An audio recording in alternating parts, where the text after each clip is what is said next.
ಹುಬ್ಬಳ್ಳಿಯಲ್ಲಿ ಲಿಂಗಾಯತ ಏಕತಾ ಸಮಾವೇಶಕ್ಕೆ ಅಧಿಕೃತವಾಗಿ ಚಾಲನೆ ಕೊಡಲಾಗಿದೆ. ದಿಂಗಾಲೇಶ್ವರ ಶ್ರೀಗಳ ನೇತೃತ್ವದಲ್ಲಿ ನೆಹರು ಮೈದಾನಕ್ಕೆ ಪಾದಯಾತ್ರೆಯನ್ನ ಹಮ್ಮಿಕೊಳ್ಳಲಾಗಿದೆ. ಪಂಚಪೀಠದ ಸ್ವಾಮೀಜಿಗಳು ಸೇರಿ ಅನೇಕರು ಭಾಗಿಯಾಗಿದ್ದಾರೆ.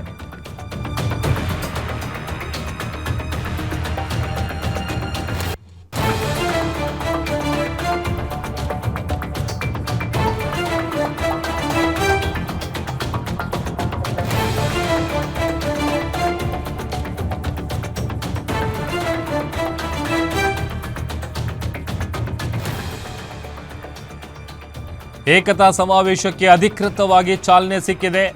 ದಿಂಗಾಲೇಶ್ವರ ಶ್ರೀಗಳ ನೇತೃತ್ವದಲ್ಲಿ ನೆಹರು ಮೈದಾನಕ್ಕೆ ಪಾದಯಾತ್ರೆಯ ಮೂಲಕ ತಲುಪಿದ್ದಾರೆ. ಪಂಚಪೀಠದ ಸ್ವಾಮೀಜಿಗಳು ಸೇರಿದಂತೆ ಅನೇಕರು ಭಾಗಿಯಾಗಿದ್ದಾರೆ. ಪ್ರತ್ಯೇಕ ಧರ್ಮಕ್ಕಾಗಿ ಹೋರಾಟವನ್ನ ನಡೆಸೋರ ವಿರುದ್ಧ ನಡೀತಾ ಇರುವಂತಹ ಹೋರಾಟ ಇದು. ಹುಬ್ಬಳ್ಳಿಯಲ್ಲಿ ಲಿಂಗಾಯತ ಏಕತಾ ಸಮಾವೇಶಕ್ಕೆ ಅಧಿಕೃತವಾದಂಥ ಚಾಲನೆ ಸಿಕ್ಕಿದೆ. ದೃಶ್ಯದಲ್ಲಿ ಗಮನಿಸ್ತಾ ಇದ್ದೀವಿ.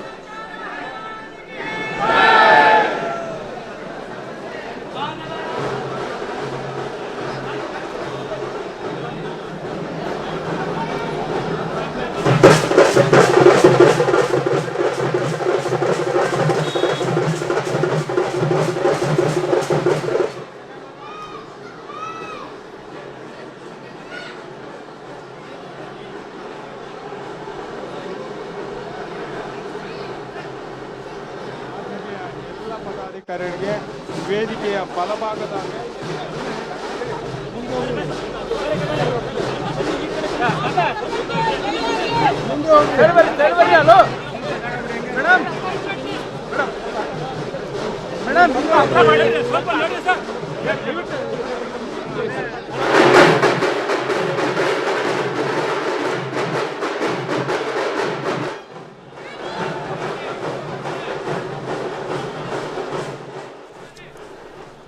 ಒಂದು ಕಡೆ ದೃಶ್ಯದಲ್ಲಿ ಗಮನಿಸ್ತಾ ಇದ್ದೀವಿ, ದಿಂಗಾಲೇಶ್ವರ ಶ್ರೀಗಳ ನೇತೃತ್ವದಲ್ಲಿ ನಡೆದಂತಹ ಪಾದಯಾತ್ರೆಯ ಮೂಲಕ ವೇದಿಕೆಗೆ ಬಂದಿದ್ದಾರೆ. ವೀರಶೈವ ಲಿಂಗಾಯತ ಏಕತಾ ಸಮಾವೇಶದ ದೃಶ್ಯಗಳನ್ನು ನಾವು ಗಮನಿಸ್ತಾ ಇದ್ದೀವಿ.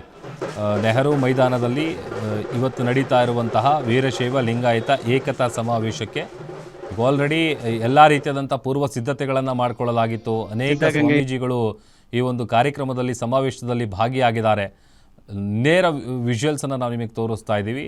ನೆಹರು ಮೈದಾನದಲ್ಲಿ ಎಲ್ಲ ಸ್ವಾಮೀಜಿಗಳು ಕೂಡ ವೇದಿಕೆ ಮೇಲೆ ಉಪಸ್ಥಿತರಿದ್ದಾರೆ. ಮತ್ತೊಂದು ಕಡೆ ಪಾದಯಾತ್ರೆಯ ಮೂಲಕ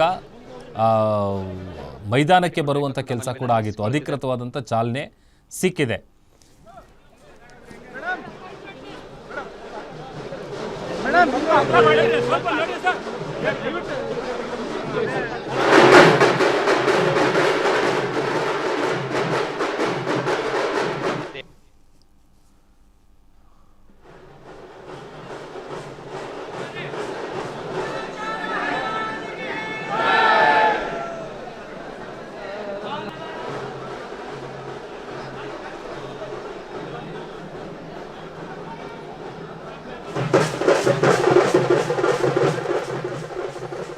ನೋಡಿ, ಜಗದೀಶ್ ಶೆಟ್ಟರು, ಪ್ರಭಾಕರ್ ಕೋರೆ, ಆಮೇಲೆ ಈಶ್ವರ್ ಖಂಡ್ರೆ, ಆಮೇಲೆ ಲಿಂಗಾಯತ ಸ್ವಾಮೀಜಿಗಳು, ಆಲ್ಮೋಸ್ಟ್ ಎಲ್ಲ ಸ್ವಾಮೀಜಿಗಳು ಕೂಡ ಹೋಗ್ತಾ ಇರುವಂಥ ಸಂದರ್ಭ ನೋಡ್ತಾ ಇದ್ದೀವಿ. ಪಂಚಮಸಾಲಿ ಸಮಾಜದ ಸ್ವಾಮೀಜಿಗಳು ಸಮಾಜವನ್ನು ಒಂದು ಮಾಡುವಂಥ ಕೆಲಸವನ್ನು ಮಾಡ್ತಾ ಇದ್ದಾರೆ.